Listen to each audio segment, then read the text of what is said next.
ஒரு விஷயம் தெரியுமா? ஒரு பெண் சில நாட்களில் இறந்து விடுவார் என்று டாக்டர்ஸ் கைவிட்டிருந்தார்கள். அவருடைய உடலை பார்த்தாலே பலருக்கு பயமாக இருந்ததாம். அவ்வளவு மோசமான நிலை. நடக்க முடியாது, சாப்பிட முடியாது, தூங்கக்கூட முடியாத வலி. ஒவ்வொரு நாளும் அவர் மெதுவாக மரணத்தை நோக்கி போய்க் கொண்டிருந்தார். ஆனா அதற்கு பிறகு நடந்த ஒரு சம்பவம் அந்த ஊரையே அதிர்ச்சியடைய வைத்தது.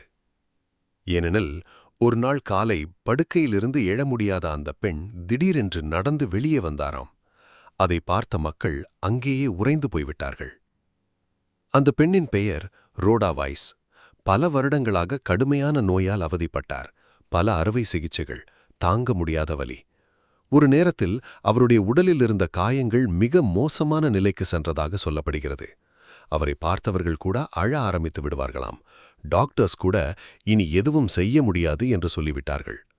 ஆனா ரோடா வைஸ் மட்டும் ஒரு விஷயத்தை விடவில்லை: ஜெபம். ஒவ்வொரு நாளும் கண்ணீருடன் ஜெபித்துக் கொண்டே இருந்தாராம்.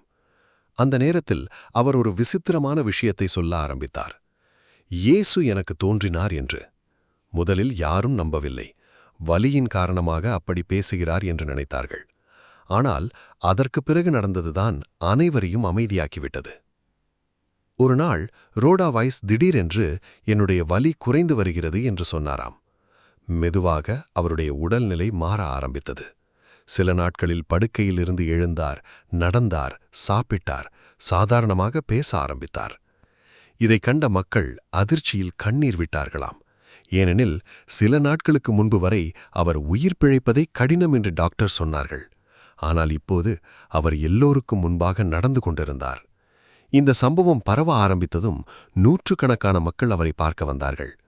சிலர் அவருடன் சேர்ந்து ஜெபித்த பிறகு எங்களுடைய வாழ்க்கையும் மாறிவிட்டது என்று சாட்சி சொல்ல ஆரம்பித்தார்கள். ஆனா இங்கேதான் இன்னும் பெரிய கேள்வி வருகிறது. உண்மையிலேயே அது ஒரு அதிசயமா, அல்லது மனிதர்களால் விளக்க முடியாத ஏதோ மர்மமான சம்பவமா? இன்று வரை ரோடா வைஸ் வாழ்க்கை பலருக்கு நம்பிக்கையை கொடுக்கும் ஒரு உண்மை சம்பவமாகவே பேசப்படுகிறது.